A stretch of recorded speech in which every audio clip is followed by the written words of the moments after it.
सृष्टि द्वंद्वात्मक है। भला बुरा, गुण दोष, सुंदर असुंदर, रात दिन, सत्य मिथ्या आदि उभय स्वरूप में द्वंद्वात्मक सृष्टि के रहस्य हैं। रात है इसलिए दिन की सत्ता है, बुरा है इसलिए अच्छे की पहचान है, दोष है इसलिए गुण की महिमा है, असुंदर है इसीलिए सौंदर्य का महत्व है। ये द्वंद्वात्मकता ही मनुष्य के व्यक्तित्व और सामाजिक जीवन का आधार बनती है, क्योंकि वो स्वयं इसका एक हिस्सा है।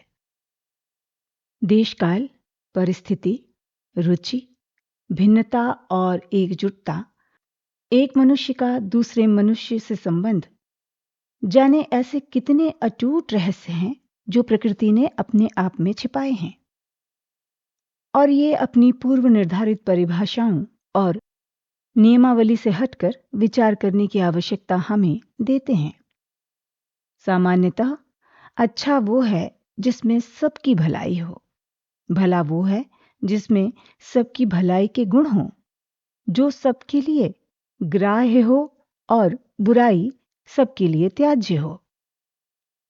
असीम संभावनाओं से भरे मनुष्य नामक प्राणी में प्रेम तत्व इतने प्रबल रूप में विद्यमान रहता है कि वो सारी सीमाओं को तोड़कर आगे बढ़ता चलता है, अपनी पहचान छोड़ता चलता है और फलता फूलता है। जिसके 2.5 अक्षर कबीर की भाषा में सारे संसार के पांडित्य को चुनौती दे डालते हैं। संसार की सारी भाषाओं परिभाषाओं से परे जो भाषा कोई नहीं समझ सका, जिसे हम कहते हैं कि ईश्वर की बोली भाषा है, कोई ज्योति है, कोई जीवन है, इतना तो अवश्य है कि कुछ तो है जो हमें सीख देता है। इसकी मौन भाषा सभी समझते हैं, ये प्रेम है।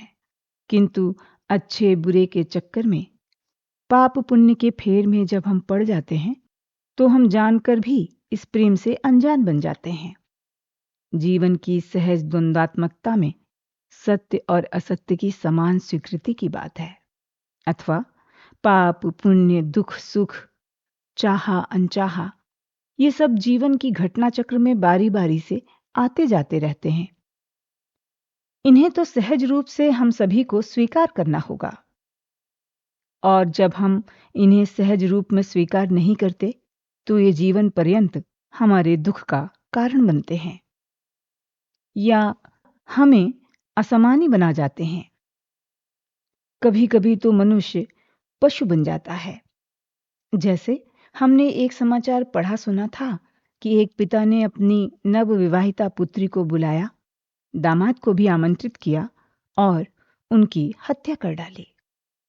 क्यों? क्योंकि उन्होंने समाज के निर्धारित नियमों को नहीं माना था। ये पिता का दृष्टिकोण था। उन दोनों ने एक दूसरे को अपनाया था, किसी को कष्ट तो नहीं दिया था। इसी तरह किसी पंचायत ने एक दूधमुही बच्ची और उसकी मां को रस्सी से बांधकर भरी नदी में डुबो दिया। इस काम में युवती का भाई और पिता भी शामिल थे, क्योंकि उन्होंने भी सामाजिक नियमों को नहीं, प्रेम की भाषा को समझा था। प्रश्न उठता है, व्यक्ति समाज के लिए है या समाज व्यक्ति के लिए है? समाज शास्त्रियों के अनुसार दोनों अन्योन्याश्रित हैं।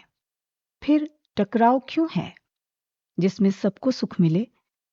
मनुष्य सामाजिक प्राणी है, वो अपने समाज में लौटना चाहता है। वो सोचता है कि समाज वैसा हो जैसा हम चाहें, जिसमें सबको सुख मिले।